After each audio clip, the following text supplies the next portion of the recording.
Hi everyone, welcome back to TMD Movie Reviews, where we take a look at classic films from the 80s, 90s, and early 2000s and talk about what makes them so memorable. I'm your host, Tina DiTomaso, and today we're stranded on a deserted island with one of the most iconic survival dramas ever made, Castaway. This is the 2000 film directed by Robert Zemeckis and starring Tom Hanks. This movie somehow manages to be emotional, intense, lonely, weirdly inspiring, and yes, makes us all care very deeply about a volleyball.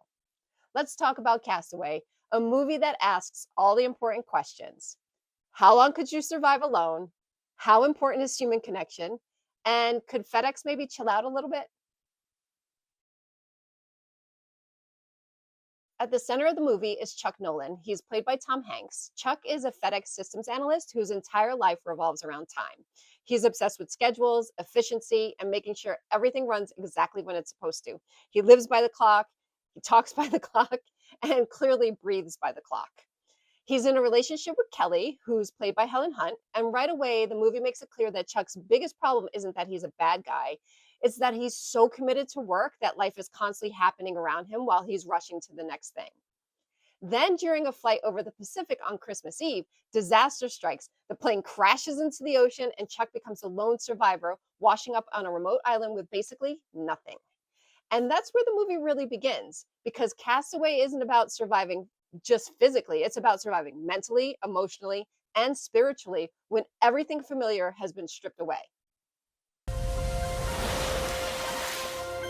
Hello? The island section of this movie is what everybody remembers, and for good reason. It takes a huge chunk of the film, and it's fascinating to watch because it slows life down to the absolute basics. Suddenly, Chuck's old world of deadlines and overnight delivery means nothing. On the island, there is no schedule. There is no rescue team showing up tomorrow. There is no meeting to get to. There's just sun, sea, hunger, pain, and the daily challenge of staying alive. And what makes this part of the movie so compelling is how practical it feels. We watch Chuck figure out how to open packages, gather supplies, make tools, find food, and create shelter. Even small victories feel huge. Starting a fire feels like winning the Super Bowl. You know the scene. I made fire! Honestly, the fire scene is one of the most satisfying moments in the entire movie. When he finally gets it going and starts yelling in triumph, you feel it. That's not just excitement, that's relief and hope and desperation all exploding at once. And of course, we have to talk about Wilson. Yeah! Look what I have created! I have made fire! I have made fire! Yes, Wilson, the volleyball, the legend. It sounds ridiculous on paper. A man stranded on an island starts talking to a volleyball with a painted face, but in the movie, it works. It completely works. Wilson becomes Chuck's companion, his sounding board, his emotional lifeline. It's a symbol of how badly people need connection. Even when there's no one there, Chuck has to create someone to talk to because silence, isolation, and loneliness are too much to carry alone. And somehow, this inanimate volleyball becomes one of the most unforgettable characters in movie history. That's the magic of the film. It takes something that could have been silly and turns it into something genuinely heartfelt and heartbreaking. Because by the time Wilson floats away, you're not laughing, you're devastated. You are sitting there going, go back for him, Chuck, go back. And that is cinema. Well done! Well done! One of the smartest things Castaway does is trust the audience. It doesn't over explain everything, it doesn't constantly hold your hand. It lets you sit in the isolation with Chuck.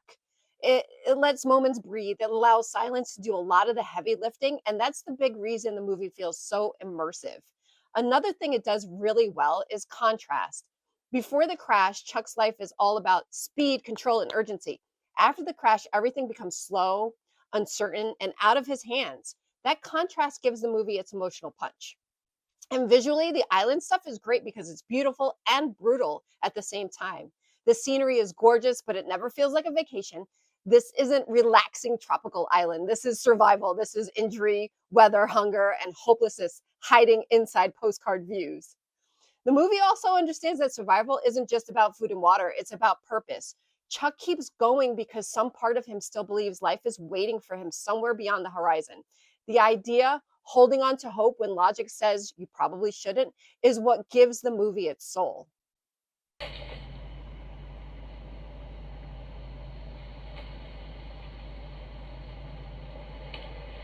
All right, look, I'm getting emotional here. Here comes the part of the movie that hits in a completely different way. Chuck finally gets home. A lot of survival films would end with the rescue, roll the credits, big emotional music, done.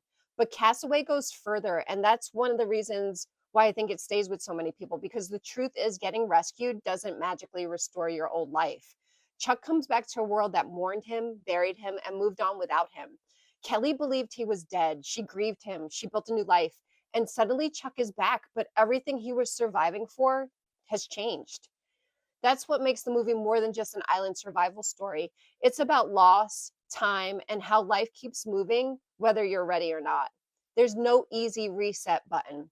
And the scenes between Chuck and Kelly are heartbreaking because there's love still there, but love doesn't erase reality.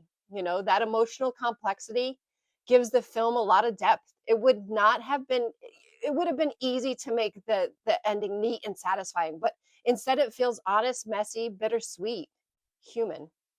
You're alive, I knew it. But everybody said I had to stop saying that I had to let you go. What's impressive is how well Castaway still works. It doesn't feel gimmicky, it doesn't rely on trends.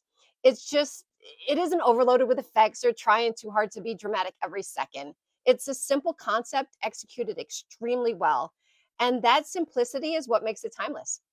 Even now, the movie still pulls people in because the fears it taps into are universal: isolation, losing time, being forgotten, having your life change in ways you can't undo. But at the same time, it's not just depressing, it's also strangely uplifting. Chuck endures, he adapts, he keeps going.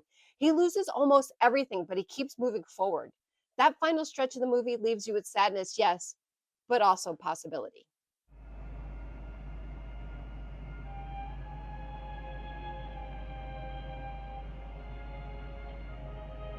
So, is Castaway worth watching? Absolutely. It's one of those movies that feels both intimate and epic at the same time. It gives you survival drama, emotional weight, unforgettable imagery, and one of Tom Hanks' most impressive performances. It's also one of the rare movies that makes you emotionally invest in a package, a pocket watch, a raft, a volleyball, and somehow make all of it work. That's not easy. Castaway is gripping and emotional. It's thoughtful, it's memorable in a way that sticks long after it's over. It's not just about being stranded on an island, it's about what happens when life strips everything away and you're forced to figure out who you are without the noise. And yes, we still miss Wilson.